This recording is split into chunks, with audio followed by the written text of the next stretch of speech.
our best selves to this service. And may we dream these dreams and do this work with love. Amen.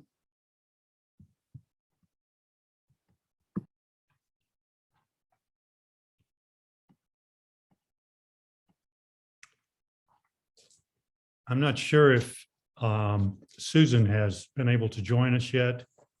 I'm going to go ahead and talk a little bit about the meeting today and how it will run. Susan, are you there?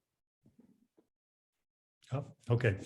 My name is Mike Bowles. I'm the president of the board of directors and the chair of this meeting. My pronouns are he, him.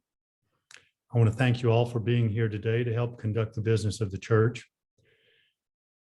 As you may be able to see from the agenda, we're going to have a number of informational presentations and several congregational votes. Unfortunately, dialogue is more difficult in this virtual format.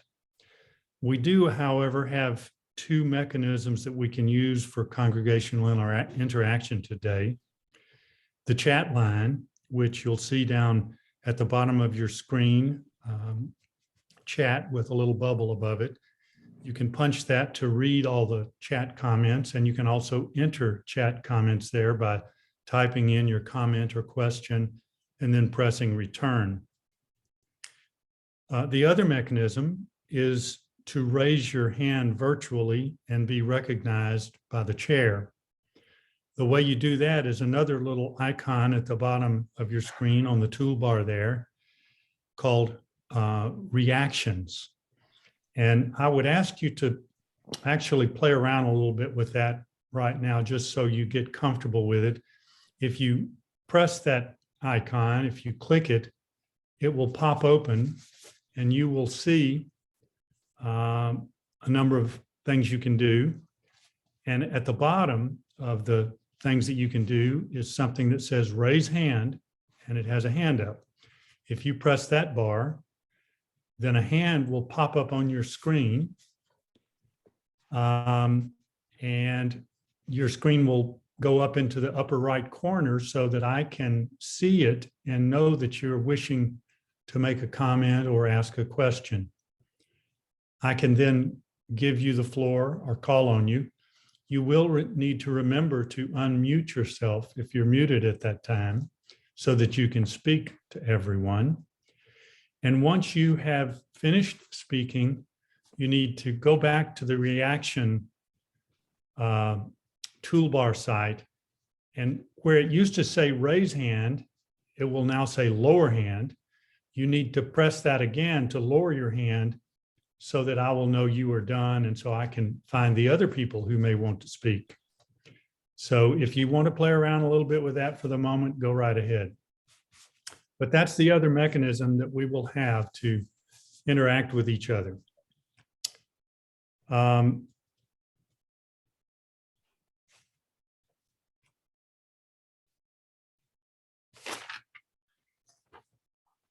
lost in my notes here. I'll be caught up in a moment.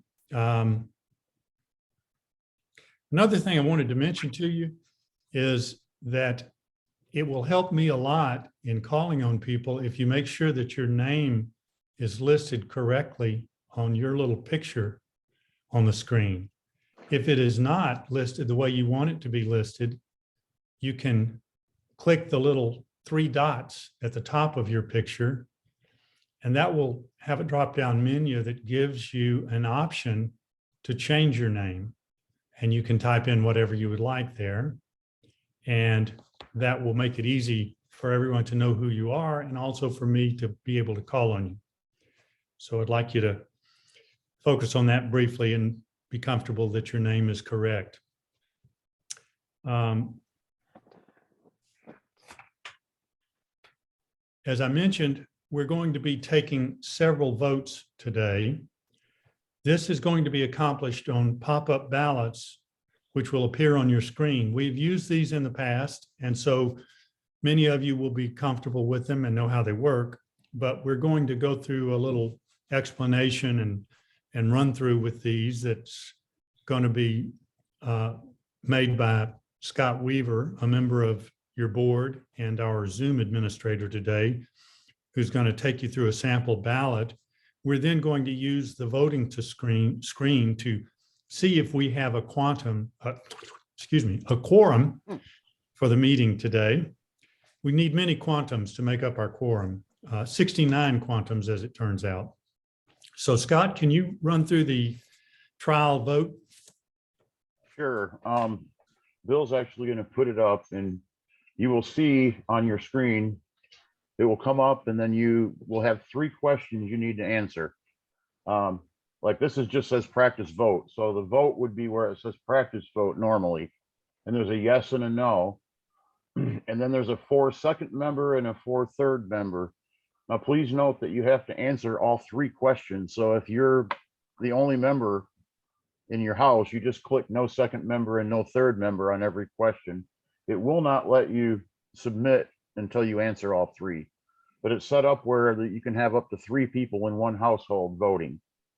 And then when you're done, you hit submit. And another thing you may want to know is after the results are shared, these polls do not clear the screen by themselves. So you can just click the X in the corner when you're done and it will go back off the screen.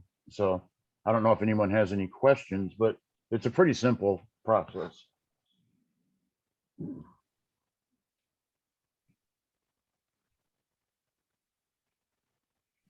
Okay. Are we going to do a poll now for quorum?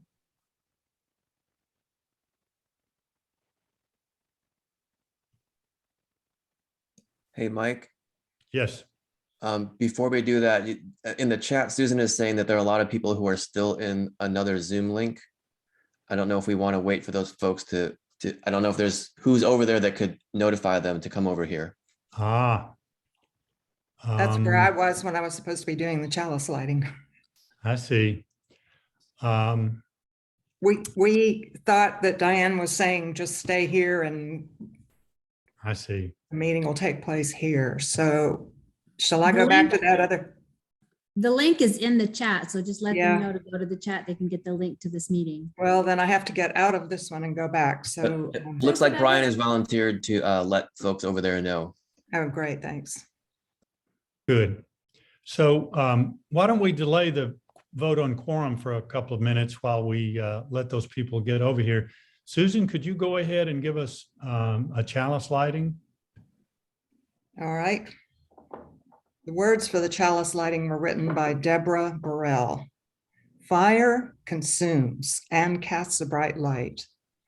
May our chalice flame consume our regrets for the past, our fears about the future, and our worries about today. May it light for us a path of joy and peace. Thank you.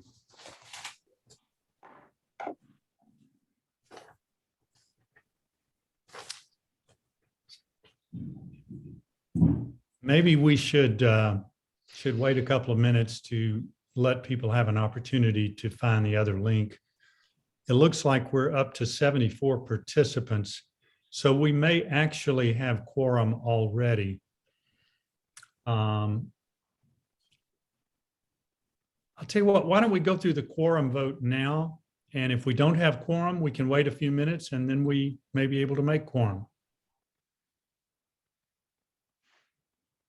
So if you'll fill this question out, that will let us know if there are enough people present at this time.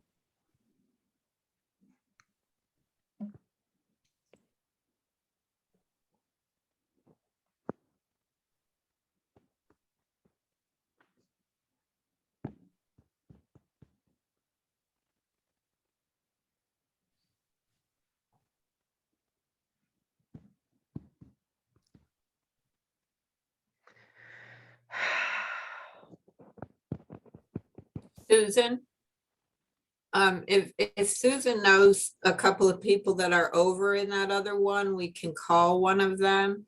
Bill And- Taylor was there. Okay, We have 65 people, I'm sorry, 67 who are signed as being present. There are several people here who are members, but that are not able to use this quorum vote. I'm one of them.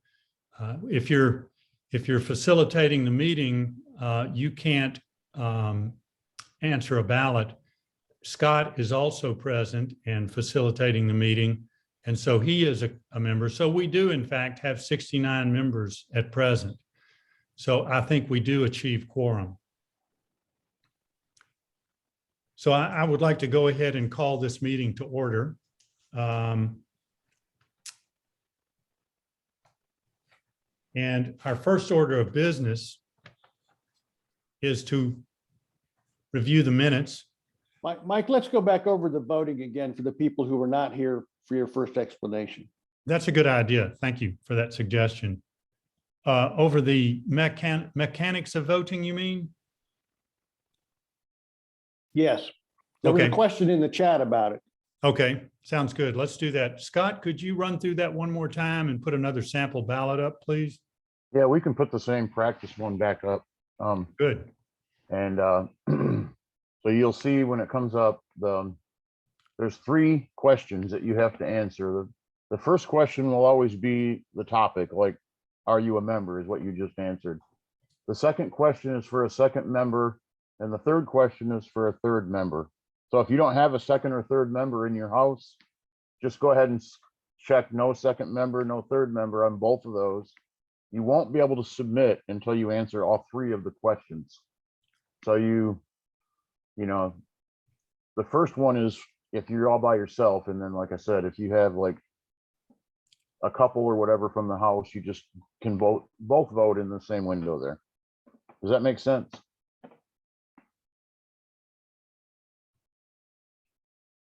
Yes. Okay.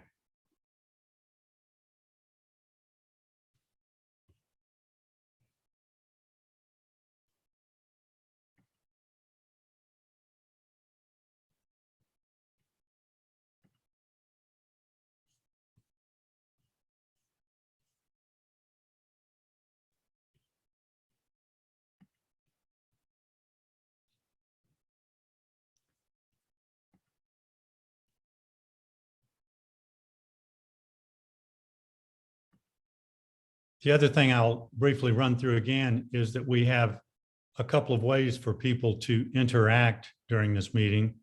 One way is to put comments or questions in the chat line, and we have facilitators of the meeting who are monitoring the chat line to try to keep me abreast of what's going on there in case I need to respond to something. The other way that you can interact is by using the reaction button down on the toolbar at the bottom of the screen. If you press that reaction button, you'll get a pop-up menu, and one of the options on it is raise hand. If you punch raise hand, there'll be a little hand that'll appear in your icon screen or your picture screen, which will let us identify you and call on you so that you can make comments. I would also point out that we are allowing everyone to mute and unmute themselves during this meeting. So if you do need to make a comment and get recognized by the floor, you will need to unmute yourself so that you can speak. Once you have used the raise hand icon to speak or ask a question, you will then need to take that icon down in your window. The way you do that is to go back to the reaction button, pop it open, and where it used to say raise hand, it will now say lower hand, and you can get rid of it by doing that.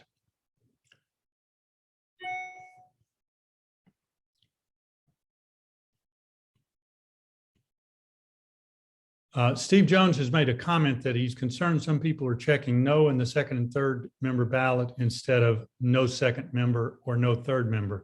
That is something that's confusing about this ballot. If you are the only person using your screen to vote, you vote yes or no in the first number 1 slot. In the number 2 slot, you don't put yes or no like you would your vote. You put no member present, or no second member, or no third member. That just means that only one person is using that screen. But unless you fill those parts 2 and 3 of the ballot out, you won't be able to enter your ballot. So you do have to answer all 3 portions, but the correct answer on parts 2 and 3 for most people is going to be no second member, no third member. If there are 2 folks using the screen, the first person or one person will use the first slot to answer yes or no. The other person will use the second slot.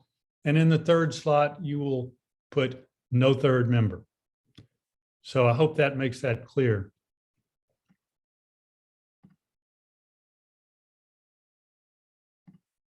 Why don't we, if there are no further questions about that, no further comments, let's move on to the minutes.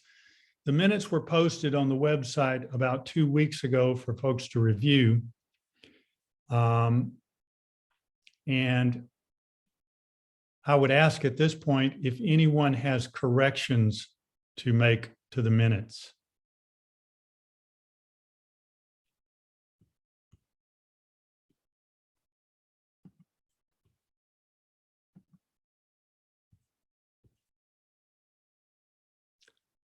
Hearing no corrections, the minutes will stand as accepted, as posted.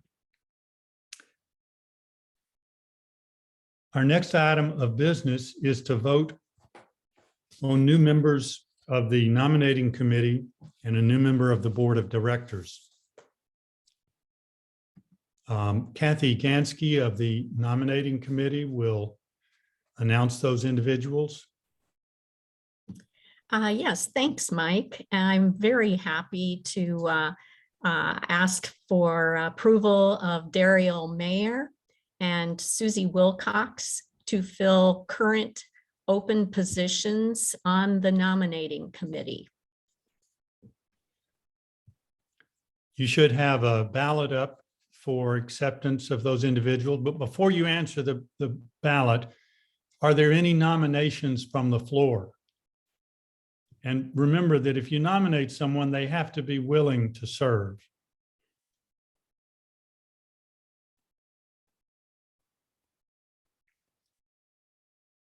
Hearing no nominations from the floor, we can proceed with this ballot.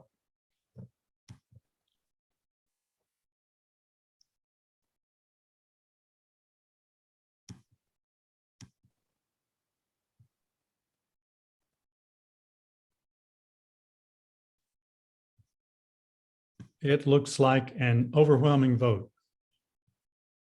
That's great. Mike, Yes. on my ballot, where you need to pick for the third possibility that there is no third member of the household, there's no circle there showing up, so I can't submit it. Just letting you know. You need to scroll down. You have to scroll. I didn't even get the vote come up on my screen. Vanessa. I'm not sure why you didn't get a poll. Box bigger. That's okay. Drag the box down. And Kathy, have you been able to get your ballot to work? It just disappeared, so I don't know. I pressed the submit button, even though I didn't check anything there, and it just disappeared. So I don't know if it counted in the count or not. Just something to note for everyone who is listed as a co-host in the meeting, you will not have a poll to vote in.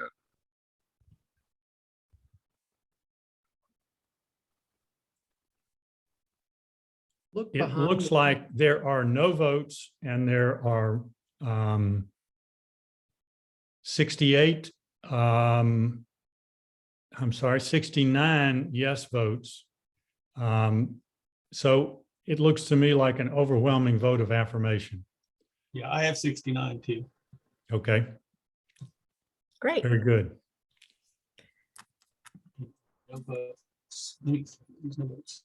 What is the second vote, Kathy?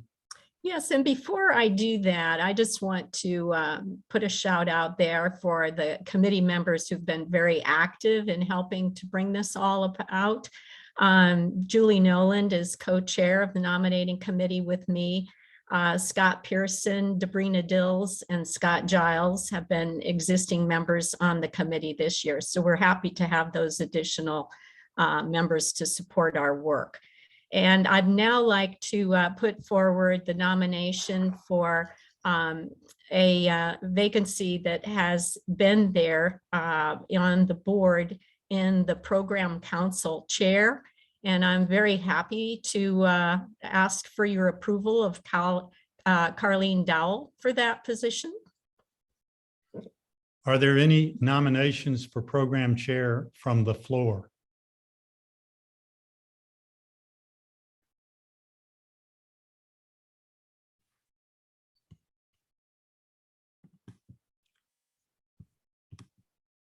Hearing and seeing no further nominations, we can proceed with the vote on Carlene Dowell.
What's our final vote count total?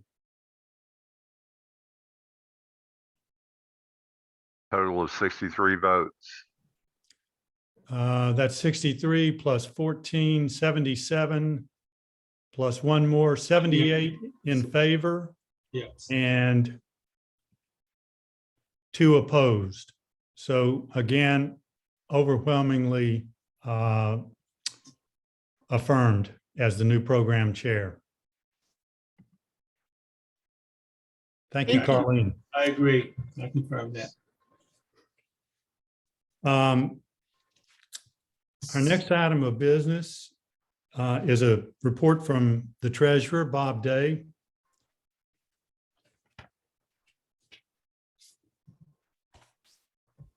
Good morning, everyone. Thank you so much for coming to the meeting this morning in big numbers. My first element of my report is to thank you very much for your response to the Close the Gap special fundraiser. As you know, our budget that we passed at the annual meeting last June had a $90,000 deficit. So I want to thank you all. I want to thank the members of the Stewardship Committee and the Silver Sonics musical group, Tom Surface, Sherry DiGiovanna, and their Victoria Harris, and all those other people whose names I don't remember. But we did a great job. The members donated over $54,000, and that enabled the trust to provide us with a matching grant of $50,000. So we had an overwhelming success. Thank you very much. And thank you to the trust too for supporting us with the matching grant. As so far this year, our current pledge payments are just a tad under budget, but a lot of people wait until the next calendar year to do their pledge, and so I'm not concerned about that. The total revenue exceeded our budget because of the Close the Gap fundraiser. Our expenses are under budget, as you might expect, because the various committees and other programs have not been as active as they would have been if we were open. And in case you haven't heard, 3 different staff members have resigned since July. And we've replaced two of them. But because of the period of time where we had no one in those positions, we didn't have to spend as much on staff compensation. I'm sure that will change now that we've hired new members. Just for the record, Denise Gouch resigned as assistant minister. Mary Lindsay resigned as office administrator, and Jay Tiefenbrunn resigned as director of music ministries. I'm sure most of you have heard that, but just in case. We have hired Josh Richardson to be our worship arts technical coordinator. He's the one that is handling our multi-platform services now. And Brandy Emrys has been hired as our office manager. And then you may remember that Jonah Eller Isaacs resigned last year to move to Portland, Oregon, to be closer to his family. And we did not hire a replacement right away, but in November of this year, we hired Caleb Hampton to be our new RE administrator. So now we're just looking at hiring the director of music ministries, and Diane and the other personnel committee and other musically oriented people are working on that hire.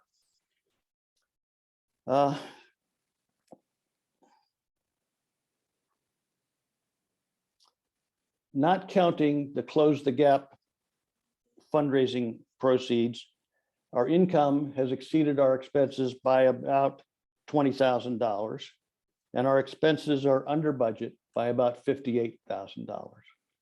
So that's, as I said, that most of that is around the personnel changes. I want to let you know that I'm going to be working on contribution statements for all of you. And they'll go out today or tomorrow, and they will be going by email through Breeze. So please remember to look in your bulk mail or your junk mail or your spam email folder, because a lot of these Breeze things go directly there. If you have any problems, let me know. You can email me at treasurer@thefun.org, THEFUUN.org. And if you have any questions about your statement, please call me or email me. I'll be glad to get it straight. For those of you who have separate pledges in your family, I will be sending separate statements. For those of you who have a family pledge, you'll get one letter with the whole, everything that you've contributed. I do want to mention that we're looking at next year's budget. The Stewardship Committee is working on it. The board has set a goal that is that assumes hiring a couple of more people, like a membership coordinator and a financial coordinator. Those decisions have not been made yet. It will depend on the results of the stewardship campaign. And thank you, Ann Morris, for putting in the chat. I forgot we've already hired Melanie Bresnan. I didn't have all the names written down. I was winging it. Melanie joined us last week to fill in for Jay Tiefenbrunn on a temporary basis. So we also are hoping to have community conversations about the budget. Those have been helpful in the past to help people understand how it works, what's going on, why the changes, why the increases, why, whatever's going on. And that will happen sometime in February or March, I hope. Details to be worked out. Any questions? That's all I've got.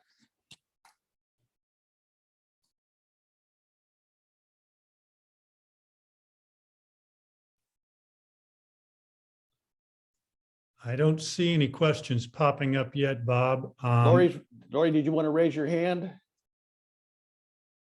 No, Bob, that was applause. It was applause. Oh. Thank you. Thank you. And Yes. Lori Samuels, the chair of the Endowment Trust, will now give us an update on the endowment. And Scott, I think you're the one doing the slides. We'll just stay on this one for a long time, and then I will ask you to move towards the end. So thank you for that. Gotcha. It's good to see everybody. As Mike said, I'm Lori Samuels. I'm here on behalf of the Endowment Trustees with a brief report on our Endowment Trust. And I'm very happy to say it's a report full of good news. As of December 31st, our endowment had a value of over $750,000. In accordance with our distribution policy, this month we transferred just under $10,000 to the congregation's capital reserve fund. This leaves almost $17,000 that we can choose to award as grants this year. As you may remember, last year we chose not to distribute grants and to put that money instead towards the $50,000 matching funds for the Close the Gap campaign. So we're very happy to resume the grant program this year, and we encourage you to apply. For anyone who has joined the congregation since the last grant cycle, these grants are a great way to fund one-time projects that will benefit the congregation. For example, our new and improved recycling bins for when we're back in person, or to provide seed money for potentially ongoing projects. For example, the first year of the herb fair was funded with a grant. Any member, staff person, or committee can apply, and the deadline is March 31st. So you've got just over 2 months. The application and all the guidelines are on the website, but if you have trouble finding them or you want more information, please send an email to trust@thefuun.org or email me directly using the information in Breeze. Getting to give away money to support fabulous projects is my favorite part of being a trustee, along with getting to work with the rest of the committee. That's currently Josh Johnson, Pat Lynch, and Candy Toller. And I'd also like to recognize Vicky Tatarin, who recently stepped down after 3.5 years as a trustee.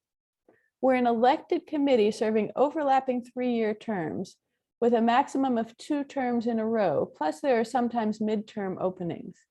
So if you have experience in another part of the congregation and you think you might be interested in serving as a trustee in the future, please talk to any one of us or to a member of the nominating committee. The reason we have an endowment trust at all is the vision and generosity of people who love our congregation and want to promote its long-term financial security. Just in this church year so far, members and friends of the congregation have given over $10,000 specifically in honor or memory of their loved ones, or simply for the purpose of helping the endowment grow. We are so grateful to these donors. If you have donated to the trust recently and haven't heard from us, please let me know. In addition to, and in some cases overlapping with, these recent donors, many of you are part of the congregation's legacy circle, a large and growing group of people who have included the church in your will or named us as a beneficiary of a life insurance policy or other investment, or asked that people make memorial donations to the church in your memory. In just a moment, I'll ask Scott to show the names of the Legacy Circle members we're aware of. If you see your name on the list, please know that your fellow congregants are extremely grateful for your commitment to our congregation's future. And if you know that your name should be on the list, but you don't see it there, please let me know. And if you would like more information about ways to be part of the Legacy Circle, please let me know that too. Okay, Scott, would you start the slides and advance them at whatever pace feels right to you? I know it's more than one, and thank you to Candy, Pat, and Sherry for putting these together.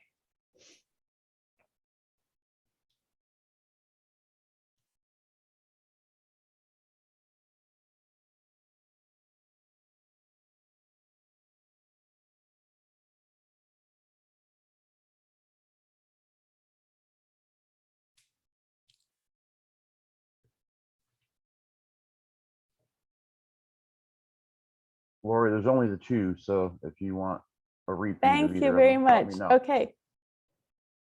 Thank you for doing that. Thank you for everybody who's in the Legacy Circle for your commitment. Thank you to everyone here for your attention, and I hope to see you all in person sometime very soon. Thank you. Thanks for that update, Lori.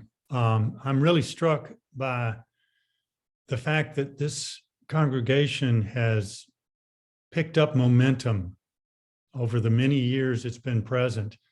And that I can remember when the endowment was almost nothing, and it's now $750,000 and generating substantial amounts of money every year for use by the church. I'm particularly grateful that they were able to come up with that matching grant that covered the budget shortfall that we had. And it's that kind of momentum that I hope will keep us going and help us get through this difficult time we're going through right now. Thank you again to the Endowment Trust.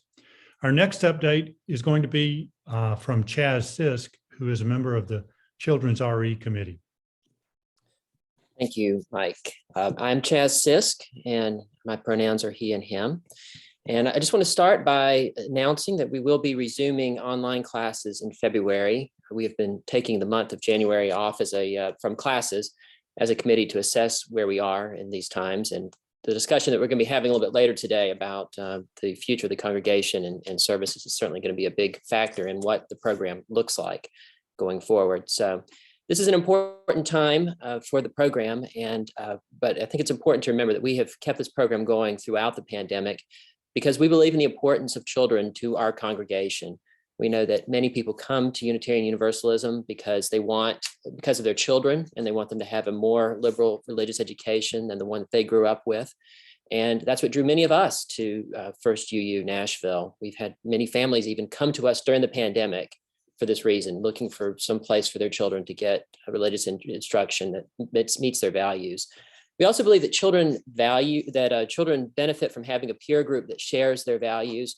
We know that many of the kids in our congregation are the only UU kids in their school or their neighborhood, and maintaining those social connections between each other is so important. A lot of the curriculum has been geared around just building personal connections between each other as much as receiving religious instruction, because just the peer group is so important to them. And we also know that parents need support at this time. And so having a place that the kids can get some outside instruction is very important to people, particularly on a weekend. So we have done many different things here. Scott, if you could maybe show the next slide. So throughout the pandemic, we've had religious instruction with very little interruption. We have been doing 3 classes per week via Zoom consistently since the spring of 2020, which I think is remarkable, but it hasn't been easy. It's meant that our DRE, Marguerite Mills, has had to find new curriculums and really kind of adapt the tools that are out there. This is an example of us using Minecraft to teach kids about neighboring faiths. What you're seeing here is a Hindu temple being constructed in Minecraft. If you've been around kids in the last 5 years, you know it's a very popular program. We call this Churchcraft with 2 U's, so Churchcraft UU, and a way to show neighboring faiths. Could you show the next slide, please, Scott? We've also been using streaming media to teach kids religious education, teach UU values like the interdependent web. You'll see Rod Sterling there, a great Unitarian Universalist, to teach certain values like the interdependent web of life, universal respect for life. And those are so important values to be reinforcing in mid of pandemic, particularly in this political time that we're in. And it's just bringing these values to kids every Sunday is so important. But it has required some creative thinking. These are not curriculums that you could just reach on a shelf and purchase. We've had to, in a lot of ways, modify things that were out there and make them work in a virtual environment. And also, we still have to have 2 adults for every lesson, which you may not realize, because our safe congregation policy is just as important in an online world as it is in a physical world. And kids do need monitoring and, to make sure that they're in these situations, that they're working, that they're showing our values and they're affirming each other. So it has meant having a roster of teachers and often parents who have volunteered at the last minute to be a second person in these classes, sometimes on very short notice. So Scott, could you maybe show the next slide here to show some of the people who've been involved in the program? So this includes our CRE teachers, our volunteers, our committee members. Also, could not name every person who's been involved in the last 2 years, but it's certainly been a team of people making it happen. So this is the point where I want to get to our ask of the program. We are eager to keep the program vibrant in 2022, but to do that, whatever the model is, whether it's in person, whether it's hybrid, whether it's totally online, we need more volunteers. So this is your invitation to join the CRE program. You can become a member of the committee. We meet every Sunday, or not every, sorry, one Sunday a month via Zoom, always via Zoom. And we've been doing this on Sundays, but we certainly adjust as needed. If you're a parent, this is a great chance for you to bring your ideas to how the CRE program could be made better. As I said, we're developing this curriculum as we go. And so we know that none really works for everyone. And so it's important to hear feedback from lots of different kids on the congregation. And we especially invite those who have worked in education before, whether you are retired or current teacher, whether you were a teacher 30 years ago at the beginning of your career and moved into something else, whether you have children or not, whatever your experience is in the classroom, it's certainly very valuable, especially if you've had some experience with virtual teaching. It's something that all of us are learning as we go. And we also encourage you to be a TA, which does not require any experience in education. It's how a lot of us as parents first got involved in the program. It's a great way to meet other parents, meet the kids, and really get to know the children of our congregation. So in closing, I want to say that I appreciate the ongoing support of this congregation, and we do look forward to maintaining a strong CRE program in 2022. So thank you for your time. Thanks, Chaz, for the update, and thanks to all the hardworking people who've been keeping this RE program running. Tom Surface, who is co-chair of the Beloved Community Committee, will now discuss an initiative that his committee is recommending the church participate in called Widening the Circle. Yeah, thanks, Mike. Hello, everybody. You can see maybe my background here. It looks a little obnoxious, I know. But the Beloved Community is helping to bring a wonderful program called Widening the Circle of Concern to the church. And just want to briefly introduce it to you today. You'll be hearing a lot more about this in the coming months. But yeah, Scott, can you go to the next slide? So what is it? So Widening the Circle of Concern is it's a framework for examining our practices, how do we meet together, how we build community together. It will help guide us through some reflection and resetting of our ways and widening our circle so that we're sure that everyone is feeling welcome, that we deepen our connections together. It does have an emphasis on anti-racism and multiculturalism, but it's a very large program. So it's comprehensive. It's got 11 chapters that we would walk through, study guides, a ton of great material. And it's something that everybody in the church, we want everybody to be able to participate in, and there's going to be a lot of different ways to participate in it. There's going to be more information, as I said, coming, and there's more information on the website. So Scott. So why do this? Why go through this? And why do it now? Well, this is the perfect time. This will help us step back, ask ourselves how we be together, how we are together, how do we create beloved community, and deepen our connections among ourselves. Open it up to make sure we're welcoming everybody. The radical hospitality is there. The program starts with theology, so our core theology, and then it builds from there. It's about how we're sure we're caring for all of the people. The program is also considered by leadership to be the next step in working towards our new 8th principle. We adopted the 8th principle a year ago, and now this is a program to help us move towards that goal. And this work is a perfect fit for our developmental goals. We brought Reverend Diane in with some developmental goals. And this fits in right with that. It's consistent with the work we're doing with our mission, our vision, and our covenant. You're going to hear a little more about that in a minute. And it's an opportunity to build things new. So that's why we're doing it, why it's the right time for us to go through this. Next slide. So when? So the goal is to begin getting into this program as part of our in-gathering in September, and we'll run through the next church year. So 2022, 2023 church year. So over the next months, we're going to be planning, getting everybody on board. Again, you'll be hearing more about it. If there's any questions, comments, or concerns, please reach out to me or anybody on Beloved Community. You can email us at beloved@thefun.org.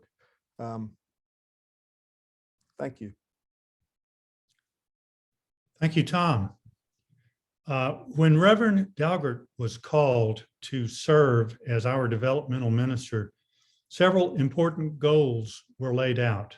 The first of these was revision of our mission, vision, and covenant statements. A task force was formed to tackle this issue. Jacob Hathaway, who's a member of this task force, will now present the results of their work on this issue and make recommendations to the congregation about how to proceed. I'm Jacob Hathaway, and I use he, him pronouns. I've enlisted Sharon Reese to help me. Go ahead to the next slide. And to the next slide. So the Mission and Vision Task Force started meeting in September, and we were charged to look at our mission, vision, and covenant, and review and make recommendations on changes to those documents. In this meeting, I'm going to review what we've done so far, make a recommendation for a just rewording of our existing mission and ask for a vote on that, and then talk a little bit about the plans to move forward for our vision. Go ahead to the next slide. So our easier to read on here. So vision, looking at the UUA guidance, a vision statement is a carefully defined picture of where the congregation wants to be in 5 or more years. It's a dream of what the congregation can become in alignment with our vow with the universe. So carefully defined, I think, was the key phrase to that for me. A mission statement is a concise statement of the congregation's core purpose, what the congregation wants to be known for or known as within the wider world, what the congregation wants to be, wants to mean to the community. So part of the way I think of this is that a mission statement is internally focused and a vision statement is internally focused and a mission statement is externally focused, sort of how we want to describe ourselves to the community. Maybe what's our elevator speech would be the other way to put it. So go to the next slide. So let's look at our current mission statement. I'm going to ask Sharon's help reading. I'm Sharon. My pronouns are she, her. I'm going to go ahead and just read this mission statement from the slide. The mission of the First Unitarian Universalist Church of Nashville is to create community, to nurture spiritual growth, and to act on our values in the broader world, guided by reason and compassion.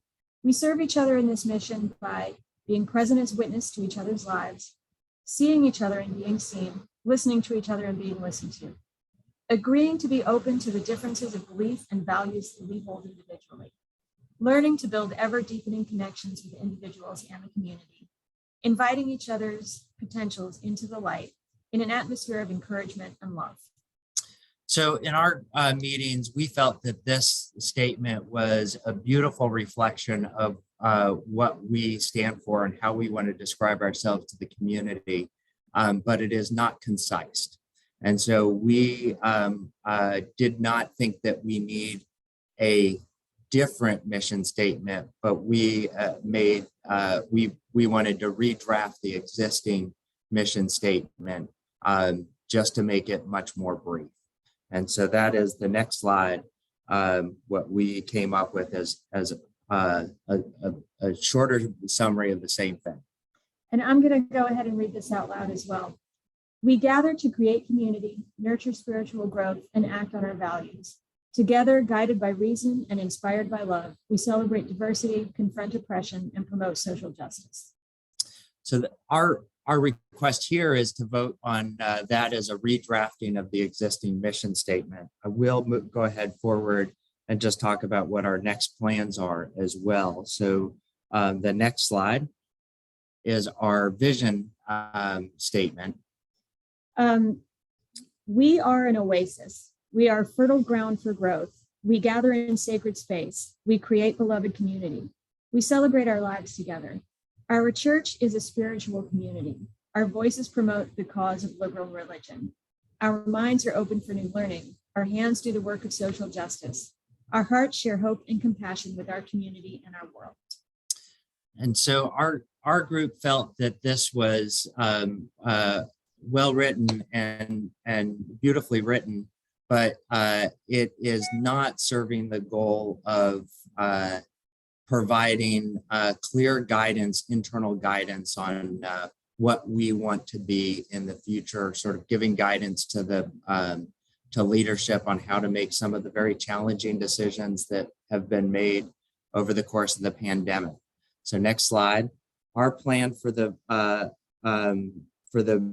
task force was to start planning in January and February to involve the congregation in meetings in March and April in small group discussions to re-examine our current mission and vision. And so with that, I will request that we, I'll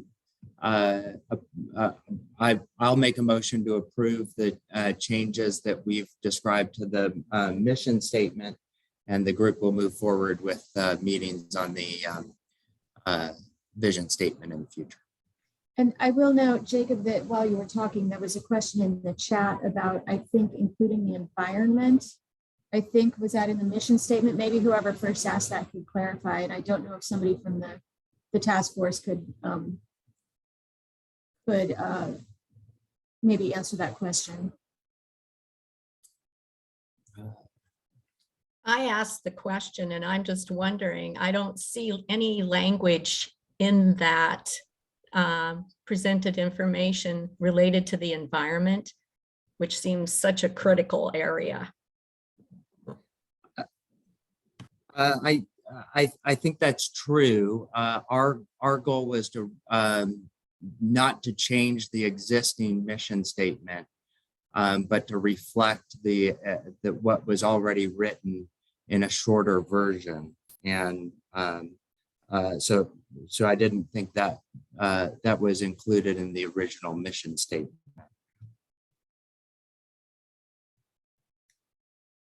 And it also looks like somebody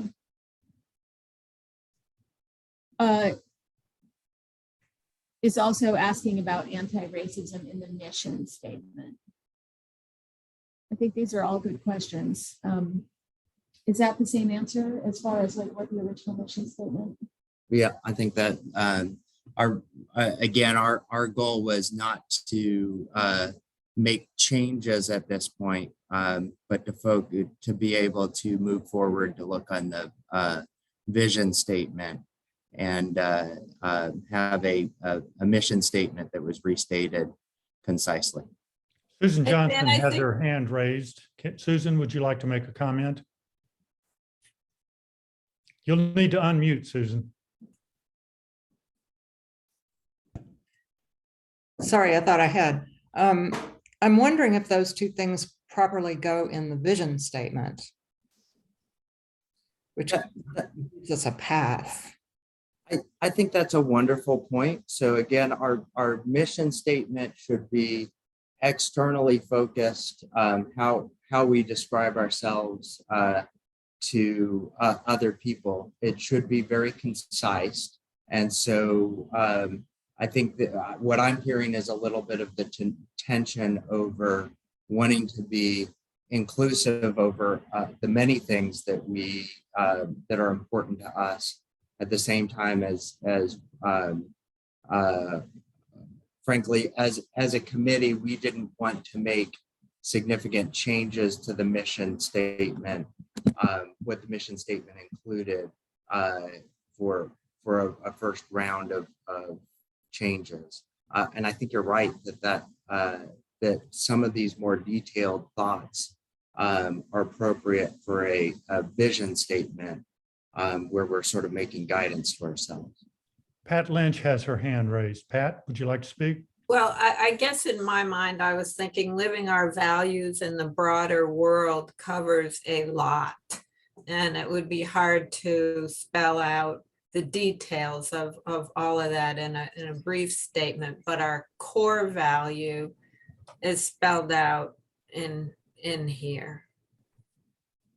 There's a comment in the chat line that says, agree about environment, amendment, ?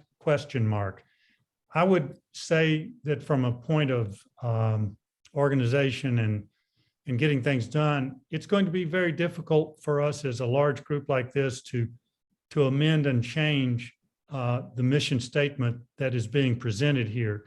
If you don't like this mission statement and you think it's not appropriate and it needs to be reworded or rewritten, I think your option is to vote no when the vote comes. But I believe that about the only way we can really tackle it at the moment is to vote yay or nay regarding this amendment. Thank you. I think that's exactly right. That we, it's going to be it was a challenge in a small group to wordsmith this. I think what we're requesting is an up or down vote.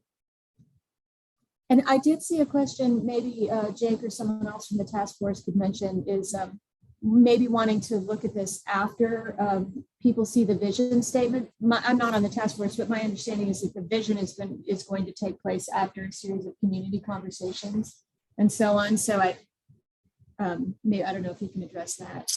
So there's no, yeah, I think that that's a very appropriate thing for us to consider is if we would readdress the mission statement after looking at the vision statement and the experience that we have with those meetings. That's, you know, there is nothing set in stone about a mission statement or a vision statement. In fact, the things that we're reading say that a strong and growing organization will readdress those regularly. And so that's something we could always look at again.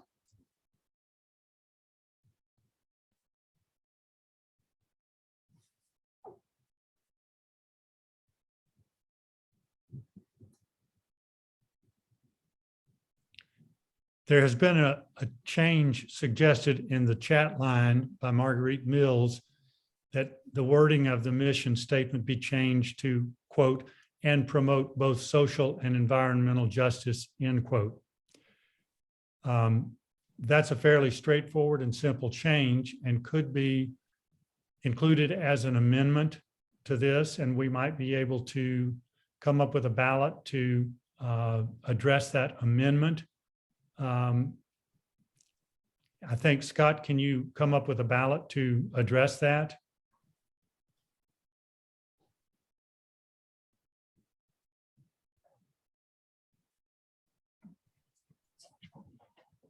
Scott, are you there?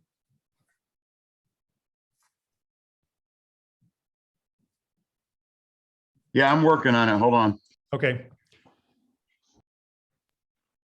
So we have an amendment that has been moved from the floor by Marguerite Mills to change the wording of the mission statement to include environmental justice with social justice.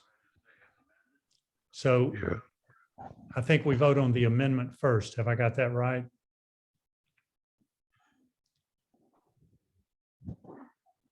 Could you possibly not vote and just, I mean, on the vote, just say as amended? It's not been amended until the amendment is approved by everyone, because there may be folks who want it as it is unamended.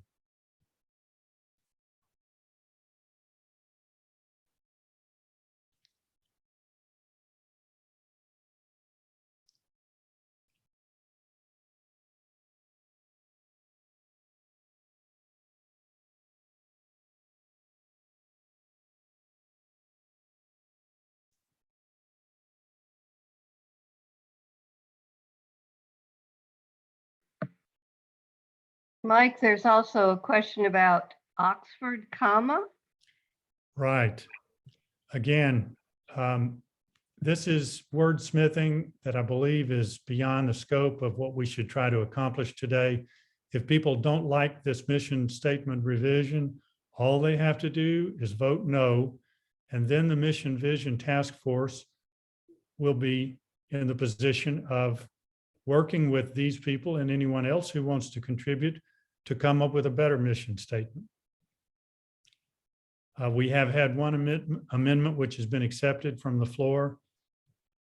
And I think that may be about the limit of what we can do during this meeting.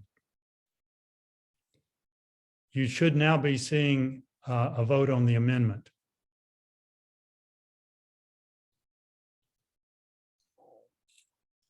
Marguerite has pointed out that she's not a member. So someone else needs Brian to. Carlson seconded that amendment. So he's now the mover. Do we have a mover for this amendment?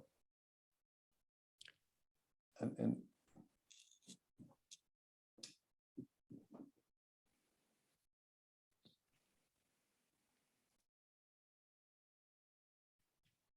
Is someone willing to step forward to move this amendment? Either in the chat line or by raising your hand. Someone already did in the chat, Vicky.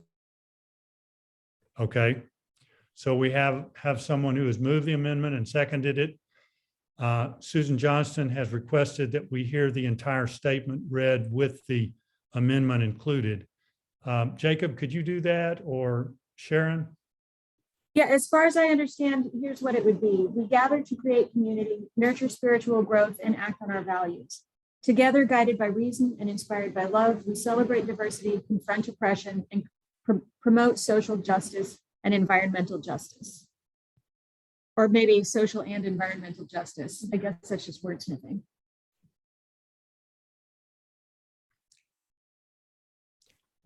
I think if you already voted, I don't know any way for you to reverse your vote.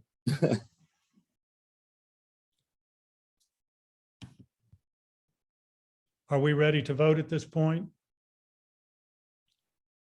If so, dive in and vote.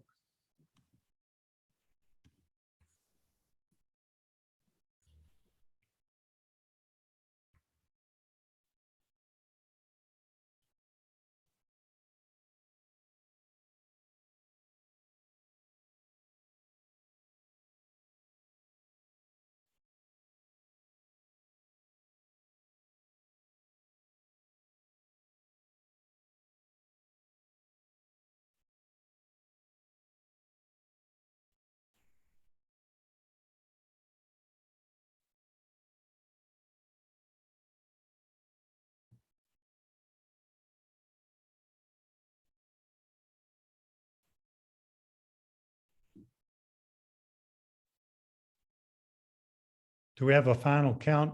Whoever's counting votes?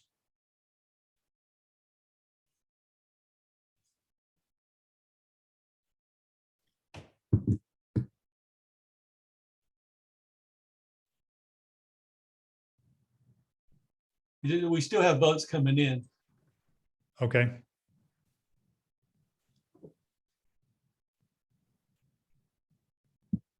Well, while we're waiting, I'll just make the comment that this kind of engagement and discussion is a reflection of a really healthy congregation.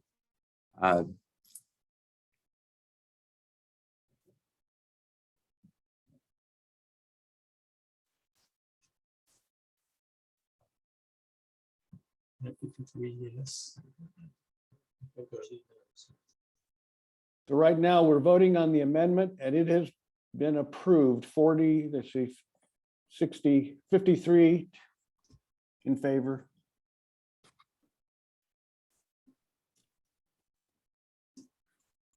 Yeah, I have 53 in favor.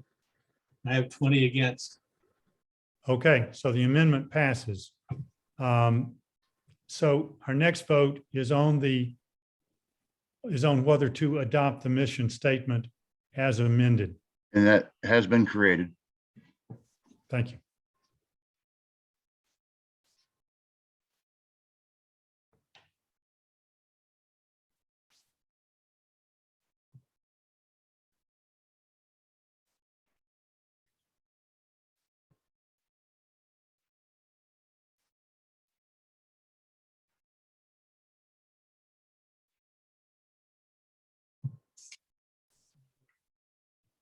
Mission statement. Yes.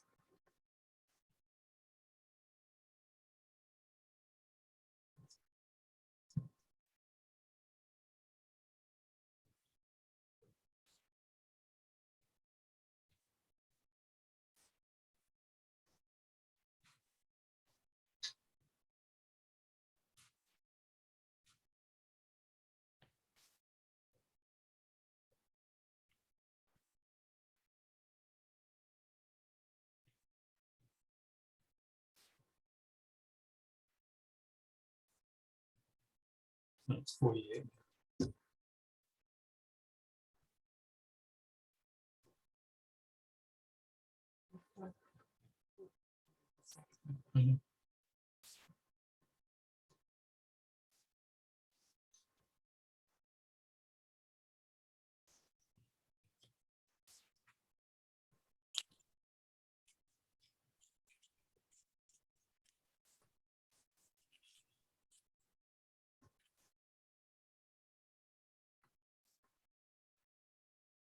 Looks like we have 63 yes.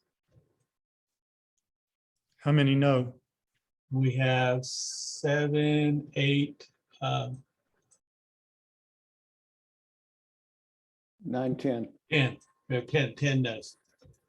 Okay, the revised amended mission statement has been ratified. The next vote we have is whether to ratify the task force recommendation to collaborate with the congregation in crafting a new vision statement. Is there further discussion of this recommendation?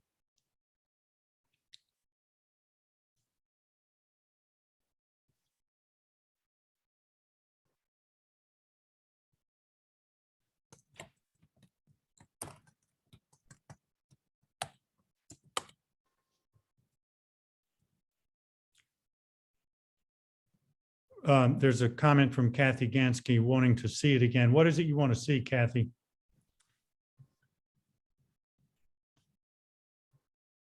You're muted. I'd like to see the wording of it, please. Is that possible? Okay. Do you have specific wording for that, Jacob? I think she's talking about the vision statement. The vision statement, yes. I'm just wondering if there's if need to have environment added in there also. Well, again, what we're voting on here. Okay. Is that the vision statement up there now? No, the vision statement isn't posted right now, but you're right. What we're voting on now is a meeting to come up with a new draft of the vision statement. The committee has not, or task force has not drafted a vision statement.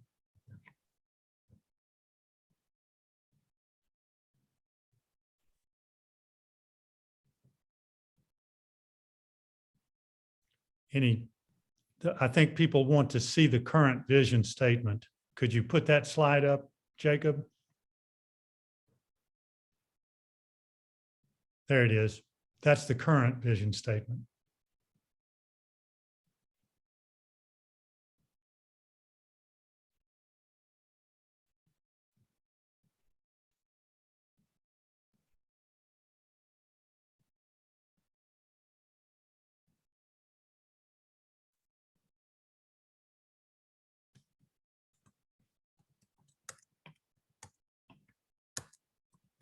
Are there any other comments before we take our vote?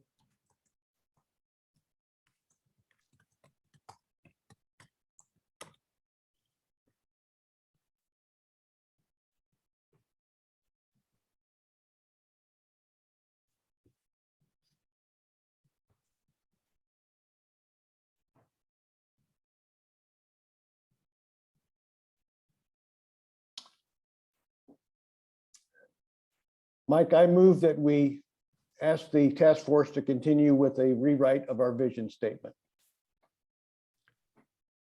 Okay. Let's have the ballot for that vote.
I don't see the total participation changing any at this point. What is our vote on this? We have so far 64, just hold on a second.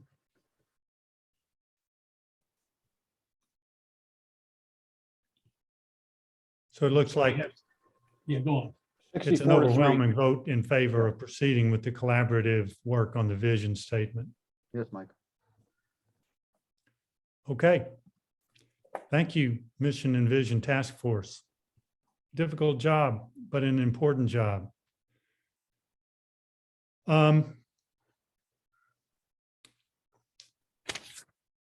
We have one more issue to vote on today.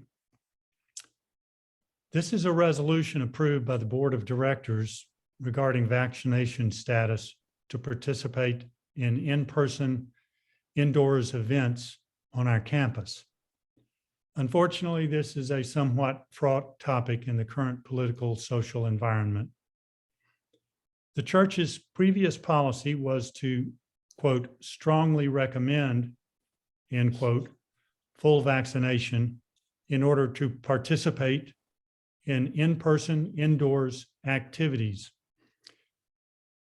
There were several people on the board who weren't comfortable with that policy. There were several people off the board who spoke to the board and requested that that policy be changed. And it was, in fact, debated at the board level.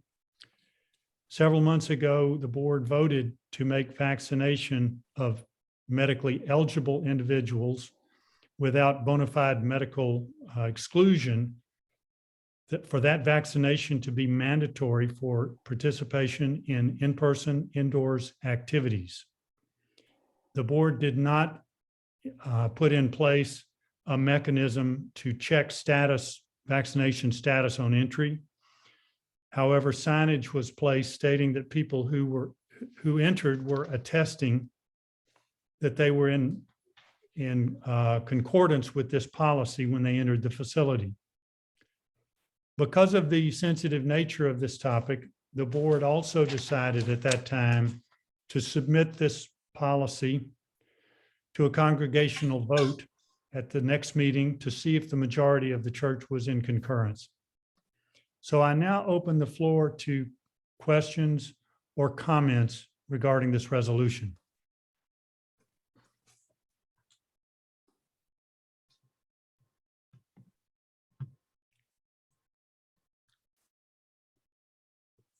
Gail and Dick Spar have their hand up. Yes, I'd like to just say that having listened to Reverend Diane this morning, and we're talking about people with seen and unseen disabilities, I don't see how we can be a welcoming congregation without requiring that everyone do their best to protect those people who may be more vulnerable from this particular pandemic. So I would say it makes perfect sense for us to do this in line with our mission and vision.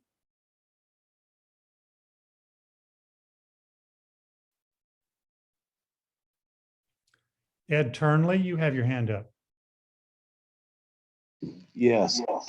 Hold on. We have two computers going here. The two questions I have, one gets to the compliance part of it.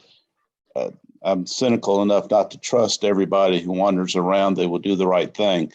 So I'm concerned about that. And also, it seems like to me there ought to be another part of it dealing with masks. Vaccine is about protecting yourself. Masks is about protecting others. And yes, we do have signage along with the resolution about vaccination. The signs on the entryways all state that use of a mask is mandatory for participation indoors. All right. Should that be part of this resolution? Then if the congregation is voting on the vaccination, should it also vote about the mask so we're all in agreement?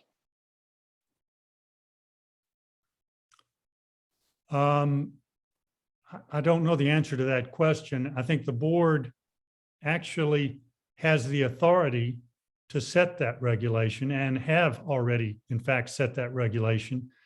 The board, in fact, per the bylaws, has the authority to set the vaccination regulation, but the board was uncertain enough about that they wanted to submit it to congregational review. I don't think the board felt the need to submit the mask recommendation to congregational review, and so they have not. Jacob, you have your hand up. Thank you. Yeah, I support this resolution, and initially I wasn't confident that I would, and I just wanted to talk through my thought process if that's helpful to other folks. Originally, my concern was, again, thinking about mission and vision. Our vision is to be as welcoming and open as possible. And the question I was concerned about is, are we limiting our, are we not inviting folks, which are really the folks that we want to be inviting into our church, people who don't have access to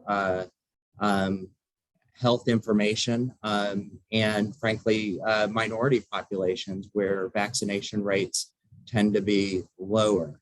I think everybody who knows me knows my personal feeling about vaccination and how strongly I feel that vaccination is important for individual safety.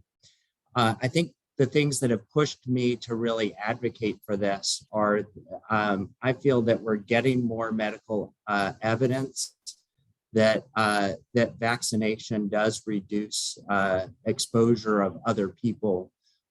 It reduces the time that people are infectious with COVID.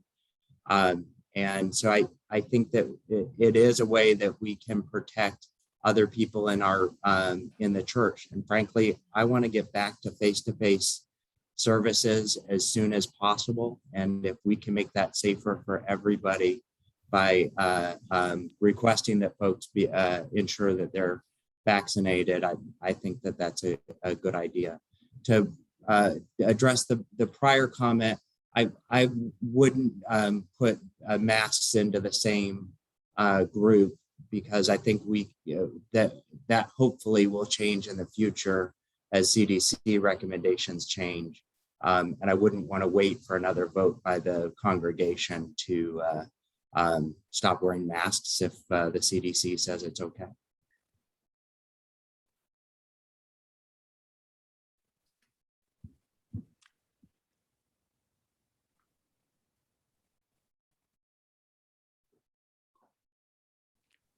Are there further comments or questions?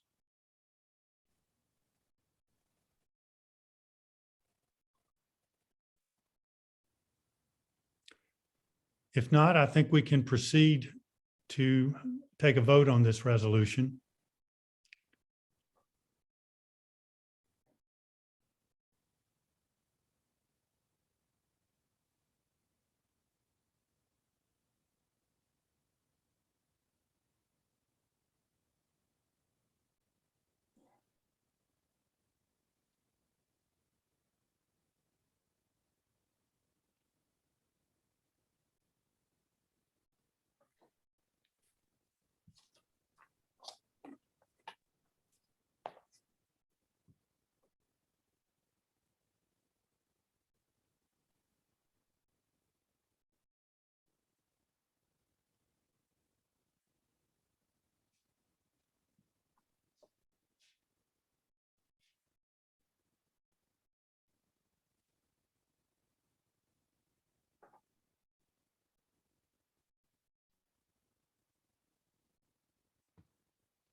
It looks to me like we have 65 in favor and 5 opposed. Is that what the vote counters get?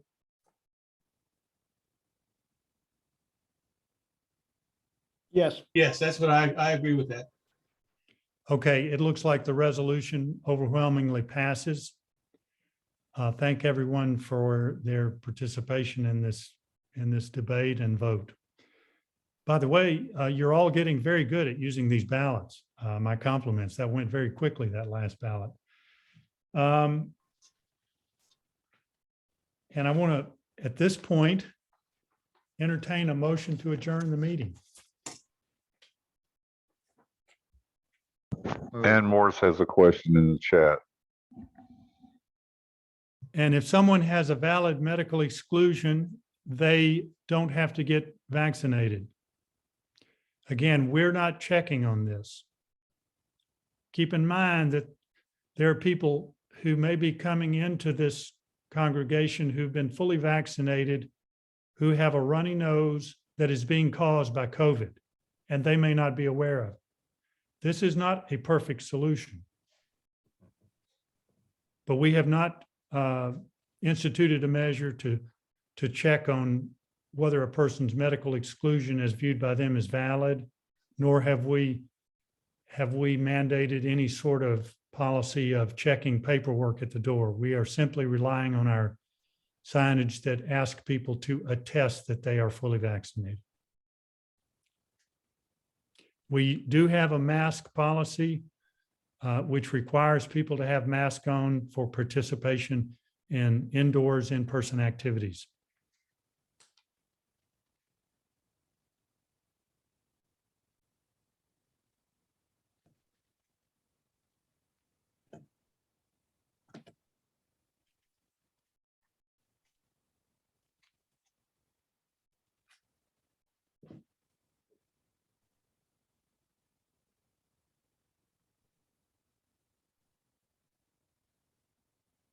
We have a motion to adjourn in the chat.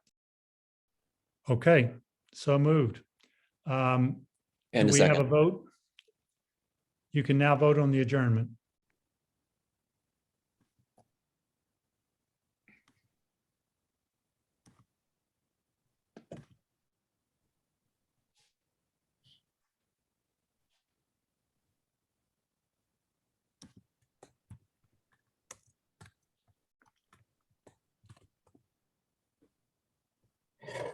Well, that was almost the first unanimous vote of the day, although I think I do see one small no down on the third person level. But it's a pretty strong vote in favor of adjournment. So I'm going to say we're adjourned now. We will have some closing words from Reverend Dalgert.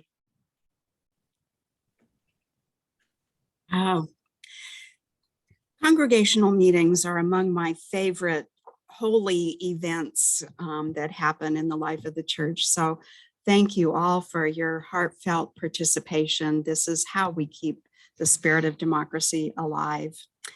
And I leave you with words written by Mark Morrison Reed, who says, "The central task of the religious community is to unveil the bonds that bind each to all. There is a connectedness, a relationship discovered among the particulars of our own lives and the lives of others. Once felt, it inspires us to act for justice. It is the church that assures us we are not struggling for justice on our own, but as members of a larger community. The religious community is essential, for alone our vision is too narrow to see all that must be seen, and our strength too limited to do all that must be done. Together, our vision widens and our strength is renewed. Susan Johnston, our president-elect, will now extinguish the chalice. The words for the chalice extinguishing were written by Elizabeth Sell Jones, and say them with me. We extinguish this flame, but not the light of truth, the warmth of community, or the fire of commitment. These we carry in our hearts until we are together again. Doesn't want to go out. Thank you, everyone. See you at church Great next to see week. you.